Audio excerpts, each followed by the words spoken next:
Hello दोस्तों, हमारे YouTube channel में आपका स्वागत है। दोस्तों, आज हम बात करेंगे डायबिटिक रेटिनोपैथी के बारे में। डायबिटिक रेटिनोपैथी का क्या मतलब होता है और अगर आपको डायबिटिक रेटिनोपैथी कभी लाइफ में डायग्नोस हुआ है तो उसकी प्रोग्रेशन मींस उसकी प्रोग्रेस को कम करने के लिए आपको क्या क्या चीज़ें करनी चाहिए, और अगर आपको डायबिटीज़ है तो आपको साल में कितनी बार चेकअप करवाना चाहिए अपनी आँखों का, जिससे आप जान सकें कि आपको डायबिटिक रेटिनोपैथी होने का रिस्क है या नहीं। दोस्तों, अगर हम आम भाषा में बात करें तो डायबिटिक रेटिनोपैथी का मतलब होता है कि एक इंसान जिसको डायबिटीज़ है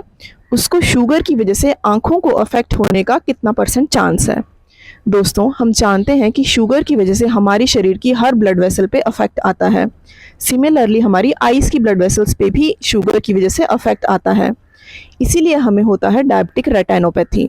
दोस्तों, अगर आपको कभी लाइफ में डायबिटिक रेटिनोपैथी डायग्नोस हुआ है तो उसके प्रोग्रेशन को कम करने के लिए आपको सबसे पहले अपनी शुगर को कंट्रोल में करना होता है, अपने ब्लड प्रेशर को कंट्रोल में रखना होता है और अपने ब्लड में कोलेस्ट्रॉल को कंट्रोल में रखना होता है।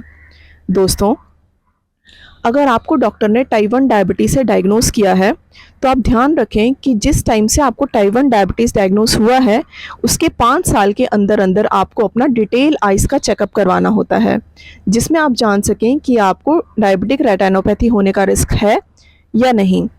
और अगर आपको आपके डॉक्टर ने टाइप 2 डायबिटीज़ से डायग्नोस किया है तो जिस दिन से आपका डायग्नोसिस बनता है उसी दिन से आपको अपनी आइज़ का डिटेल चेकअप करवाना चाहिए, ये जानने के लिए कि आपको डायबिटिक रेटिनोपैथी प्रेजेंट है या नहीं। दोस्तों, ये देखा गया है कि जब भी टाइप 2 डायबिटीज़ का डायग्नोसिस होता है तो मैक्सिमम पेशेंट्स में डायबिटिक रेटिनोपैथी होती है, और ये देखा गया है कि अगर आपको टाइप 1 डायबिटीज़ डायग्नोस होता है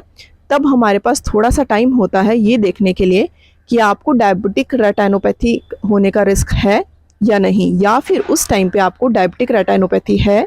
या नहीं। इसलिए दोस्तों, आप ध्यान रखें कि अगर आपको टाइप 1 डायबिटीज़ है तो अपने डायग्नोसिस के विदिन 5 ईयर्स आप अपनी आइज़ का डिटेल चेकअप करवाएं।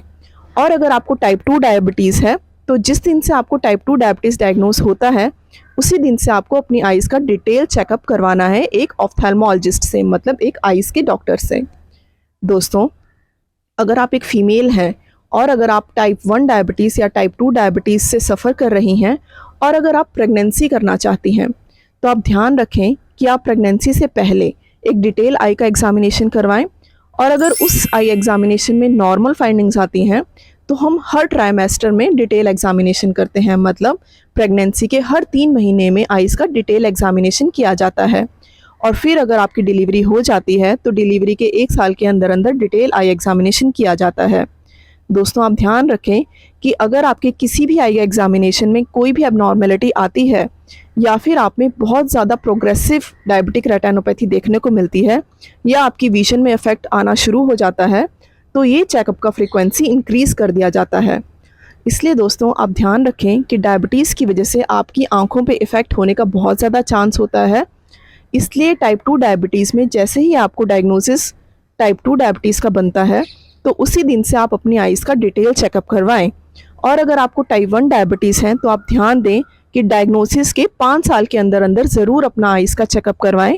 ताकि आप टाइमली जान सकें कि आपको डायबिटिक रेटिनोपैथी है या नहीं। और अगर आपको डायबिटिक रेटिनोपैथी है तो आप टाइमली इंटरवेंशन लें, मतलब अपनी शुगर को कंट्रोल में रखिए, अपने बीपी को कंट्रोल में रखिए और अपने कोलेस्ट्रॉल को कंट्रोल में रखिए, जिनसे आप डायबिटिक रेटिनोपैथी के प्रोग्रेशन को कम कर सकते हैं। और दोस्तों, अगर आपको हमारे वीडियोस पसंद आते हैं या फिर इन्फॉर्मेटिव लगते हैं तो प्लीज़ अपने दोस्तों से ज़रूर शेयर कीजिए ताकि आप उनको एक हेल्दी लाइफस्टाइल दे सकें। Thank you so much.